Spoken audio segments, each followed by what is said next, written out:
I came back from a skiing holiday. I came back to my business and the world was slowing down, it seemed. Everyone was starting to panic and worry about the coronavirus on a whole.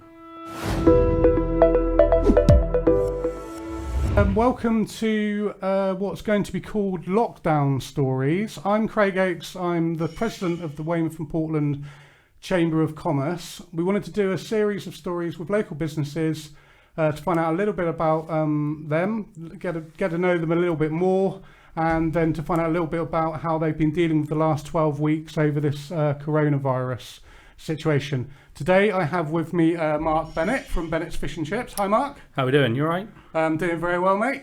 Firstly, I wanted to talk to you or let you give me a bit of history about Bennetts Fish and Chips and just what you're normally doing this time of year, that sort of thing, and what your business basically does, if that's okay. Yeah, of course. So my dad started Bennetts Fish and Chips back in 1989. We've progressed into a very busy seaside fish and chip shop, as well as having good local trade. My dad retired 5 years ago, and we have basically continued and basically hopefully made our shop better and busier as each year has gone by, leading on to outside catering, and being positioned on Weymouth Harbour makes it a beautiful place to work.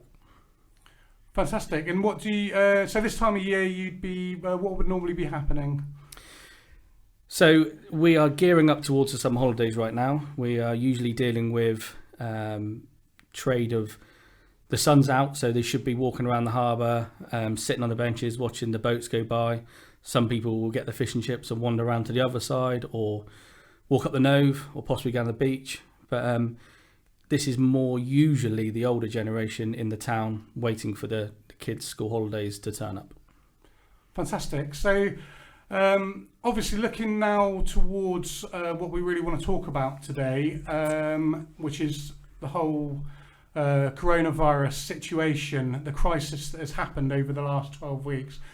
Try and take me back to how you felt originally 12 weeks ago, the week before, for instance, when it was starting to ramp up, around about the 20th of March, and they were sort of saying that you might have to close your business because of this disease, that sort of thing. If you could just sort of give me an insight into what was going on back then.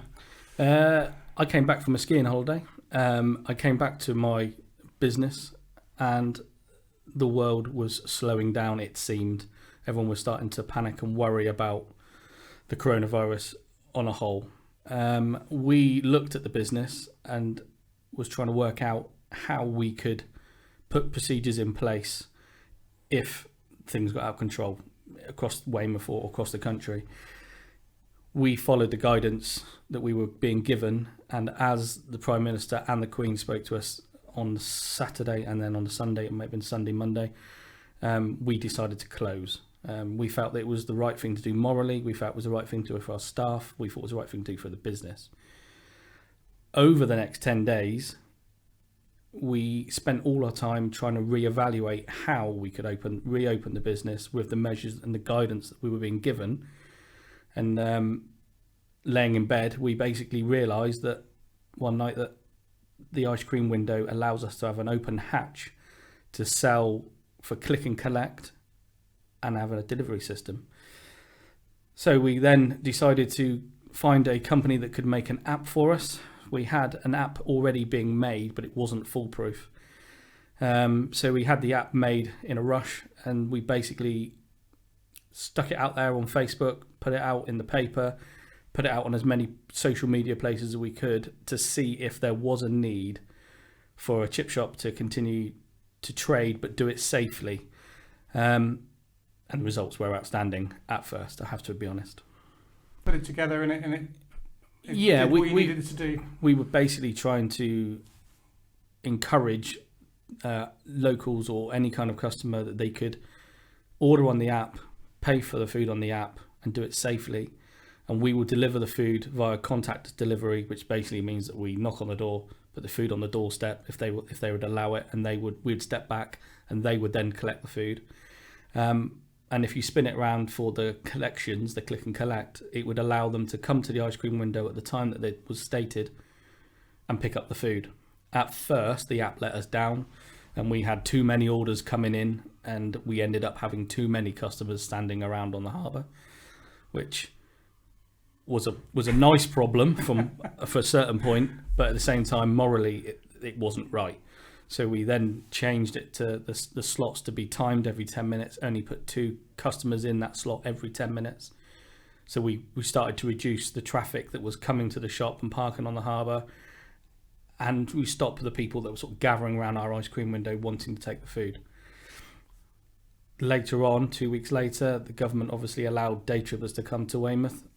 I know that's an opinionated opinion, but it allowed us to have walk-in customers. So we allowed 3 people to walk in, but to do so, we reevaluated again and paid a company to put a big perspex screen the entire length, not just at the order point where they're standing, but for the entire length of the whole shop, so that the customer was protected from our staff from the point they walked in the door. We only allowed 3 inside the shop, and then we safe distanced the queue outside. At times the queue did get a little bit too long, and again was a bit conscious about that. So we decided to put signage up to say, if the queue has reached this length, please do not join it. We had to move the charity collection bomb that sits outside the King's Arms and move that to different points so we could get our queue to be against the building and not out in the road. And it's been successful ever since. But as normality is returning to people, then our trade is slowing down, and we're now beginning to think that we need to reevaluate what we're doing going forward, whether we do need to have all our staff unfurloughed. Should we leave some staff furloughed? That's an ongoing conversation until we get to the summer holidays, I guess. That's amazing. I mean, the adaptations that you've done as you've gone along, you've really thought about it, and not just in the way that you can survive, but about everybody else as well.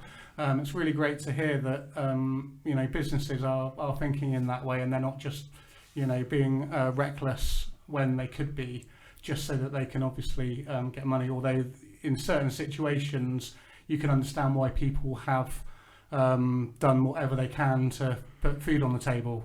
During this time, in the last 12 weeks, it's been very difficult for many of us. Yeah, ultimately, Craig, no one wants to be seen to be being greedy, but the actual facts is Weymouth is a seaside destination, and majority of the seaside businesses make money for 3 to 4 months a year. They either close because they can survive and they reopen, or like we do, we stay open and don't make money for the winter months. We just pay bills and pay our staff so we can stay and operate with a successful business each summer. And that is the problem that everyone's facing, is do we stay open? Do we close? Do we take a risk? Do we not take a risk? And ultimately, I think you can do all of it if you think it through properly, which is what we tried to do. Brilliant. It's been a very difficult time, as I say, for all. Last major question. Just want to ask you what you feel about the future. Do you feel? I mean, you reinvent yourself quite well, so you're constantly thinking all the time as to maybe thinking 3 shots ahead. As to what you do with your business. You're pretty good at it. What do you feel? Do you feel that personally you can survive with how the coronavirus is going to happen, with shops opening soon and that sort of thing? And maybe what do you feel generally about the area? Is it going to be difficult? So personally, about my business, we have tried to reevaluate how we work, and it looks like we need to change our business model going forward. It looks like we've created a little bit of a beast in our shop. So we've now got what was just a restaurant and takeaway that's now got restaurant, takeaway, delivery and click and collect, which does cost more money. There's more money to be spent on the app. There's more money to be paid on staff to make all those things work. Will we stay busy with click and collect? I'm unsure. I'd love to, because ultimately if you can sit at home and order your food and it be ready as opposed to joining a queue, it seems like a win-win basis. But we need to stay at that busy level to justify the financial input to make it work, really. Regards to the town, Weymouth is and always has been a beautiful place. It has an outstanding beach. It's got one of the best harbours anywhere in this country. And I think it's time for the locals and the local business people to realise that is the golden nugget. That is what we need to sell the dream to, and that is how we're all going to survive. Can we all survive the winter? I don't know. I'm fortunate. Some people are open, some people are closed. We've managed to do what we've done, but I guess not everyone will be.